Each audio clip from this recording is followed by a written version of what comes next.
Comment retarder l'éjaculation et faire l'amour plus longtemps? Je suis Antaressa Dibi, thérapeute sexuelle. J'accompagne les hommes, les femmes et les couples à retrouver et vivre une sexualité libre et épanouie. Nous savons tous que lorsque nous employons le mot éjaculation, cela suscite un stress au niveau de la junte masculine et beaucoup de frustration au niveau des couples. C'est quoi l'éjaculation? Il est important de comprendre que l'éjaculation est un acte naturel qui permet la reproduction et dont le but fondamental est de mettre la femme enceinte. Je dirais que c'est l'expulsion du sperme à l'intérieur du vagin de la femme. Depuis la nuit des temps, je dirais l'instinct sexuel ou la sexualité a été programmé de telle façon que faire l'amour égale à faire un enfant. Lorsque nous jetons un regard sur la sexualité de nos ancêtres, nous allons remarquer que ces dernières n'avaient pas besoin de passer des heures avant d'aboutir à un acte sexuel. Car pour eux, éjaculer c'est un moment très précieux, je dirais un moment incontrôlable pour aboutir à la reproduction ou simplement, je dirais, pour aboutir à une forme de libération du désir sexuel. Ils ne mettaient pas un rituel autour de cela. Même si la femme pouvait apprêter son chant de séduction, pour l'homme, lorsqu'il rentre dans cet élément-là, n'avait pas besoin de beaucoup de rituels. Il allait droit au but. D'accord, donc il est très important de comprendre qu'aujourd'hui, et d'ailleurs cela peut s'expliquer à travers l'histoire et en particulier au niveau de l'Afrique, que j'aime bien prendre comme exemple, où tu peux retrouver un homme, un chef de famille qui à lui seul se retrouve avec 20 à 30 enfants. Ce qui voudra expliquer que la sexualité, que faire l'amour n'est pas toujours orienté vers la recherche du plaisir partagé, mais beaucoup plus vers l'éjaculation.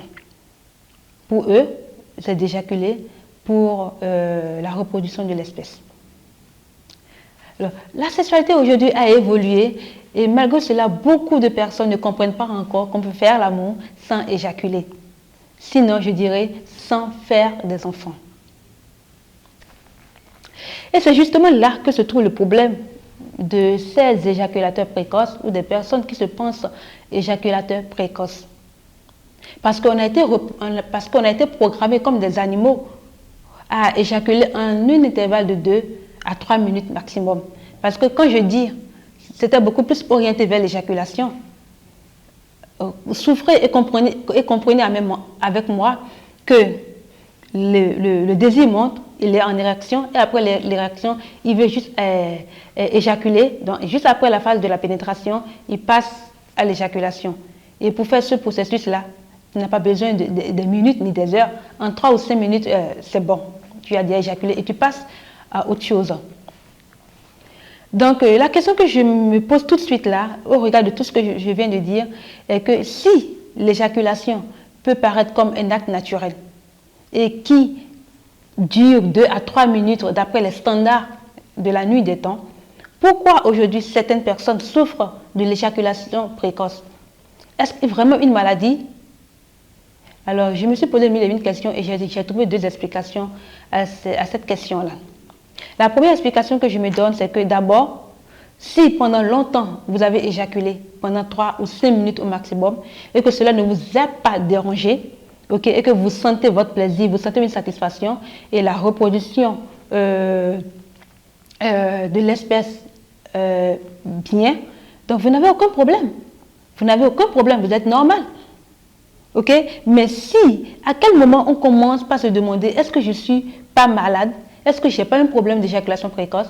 Justement, lorsqu'on commence par fréquenter des personnes, on commence par fréquenter l'environnement, et que quand tu te mets à entendre, moi je fais 10 minutes, 20 minutes, 1 heure avec ma partenaire avant d'éjaculer. Et c'est là que tu te remets en cause. Mais moi je fais toujours 2 à 3 minutes. Et c'est également ce monde externe qui te dira, lorsque tu n'arrives pas à aller au-delà de 5 minutes, c'est que tu es malade. Mais en réalité, tu n'es pas malade. Tu as toujours fait des 6 minutes, tu étais satisfaite, ta partenaire ne s'est jamais plainte, c'est qu'elle a toujours pris son coup et c'est resté comme ça dans le standard ok, de la sexualité depuis la nuit des temps.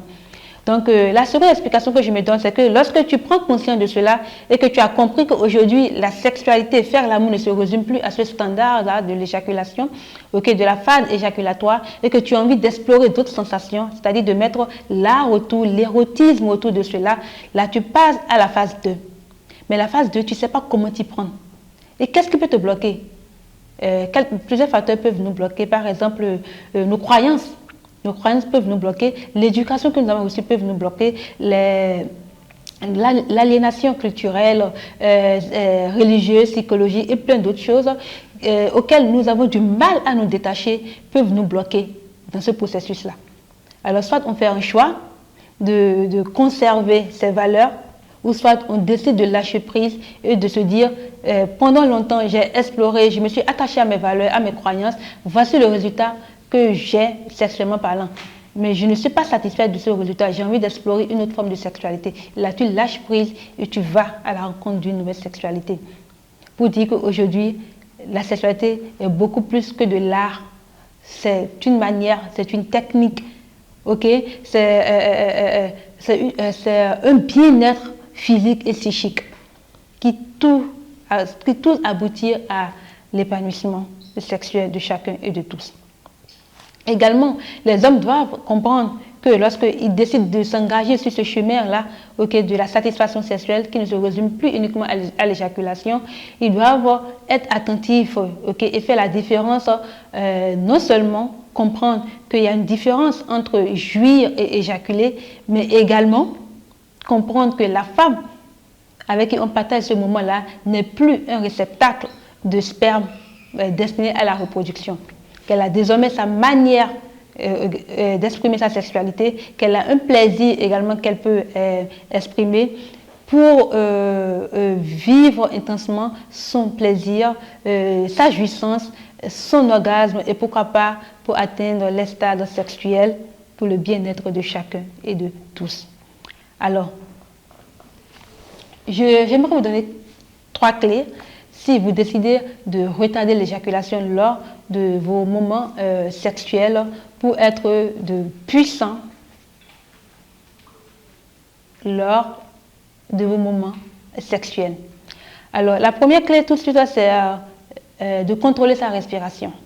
Parce que plus vous respirez vite, plus vous allez vite éjaculer. D'accord? Parce que si pendant longtemps vous avez été conditionné à 3 à 4 minutes avant d'éjaculer, c'est que dans votre tête, j'ai 4 minutes au plus pour éjaculer. Donc vous êtes pressé, vous avez envie de vite faire pour éjaculer et passer à autre chose. Mais si désormais vous voulez passer de 3 minutes à 10 à 15 minutes, il faut contrôler sa respiration, aller lentement. La seconde chose également que j'aimerais vous donner comme clé, c'est de maîtriser le rythme du va-et-vient. Le rythme du va-et-vient, parce que dès que vous pénétrez la femme, ne soyez pas rapide. Ne vous mettez pas à cadencer le mouvement de façon rapide. Plus vous êtes rapide, plus vous allez rapidement éjaculer. Donc, allez tout doucement. Et si, entre-temps, c'est en 20 va-et-vient que vous éjaculez en 3 ou 4 minutes, désormais, vous gardez ces 20 va-et-vient, ok, et vous, dans votre tête, vous essayez de passer à 10 minutes tout en gardant ces 20. C'est-à-dire, vous allez tout doucement, vous comptez 1, 2, 3, jusqu'à 20, mais en se disant que je vais faire ces 20-là en 10 ou en 15 minutes. Et la dernière clé que j'aimerais vous donner, c'est le mental. C'est important. C'est important parce que vous avez déjà été programmé à 3 à 4 minutes avant l'éjaculation. Donc désormais, dès que vous commencez, vous respirez, vous êtes lent, vous êtes doux, vous maîtrisez le mouvement. Dès que vous allez atteindre 3 minutes, l'esprit vient vous dire, mais hé, mon frère, on a tout fait 3 minutes là. Alors arrête et éjacule. Donc il faut avoir de la hauteur, de la maîtrise de soi et relancer cette pensée, lui dire désormais je ne suis plus dans le champ de 3 à 4 minutes, je vais passer à la vitesse supérieure, aller à 10 minutes. Donc laisse-moi continuer tout doucement. Et pour garder le rythme, cette maîtrise-là, concentrez-vous sur votre partenaire, regardez son regard, regardez sur le battement de son cœur, comment elle gémit, comment elle répond au mouvement. Et vous aussi, soyez attentifs à votre respiration. Je pense que vous serez de bons partenaires au lit. Alors, c'est tout ce que j'avais à partager avec vous par rapport à l'éjaculation précoce pour dire que ce n'est pas une maladie, l'éjaculation précoce. Ça dépend de comment vous avez été conditionné sexuellement parlant.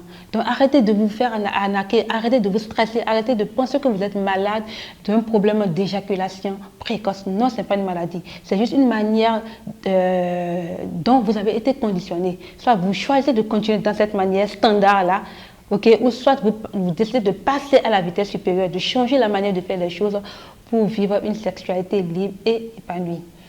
Alors, si vous avez aimé le contenu de cette vidéo, n'hésitez pas à nous laisser un message à travers le lien en dessous de la vidéo ou simplement nous suivre sur notre site web éveilintime.com.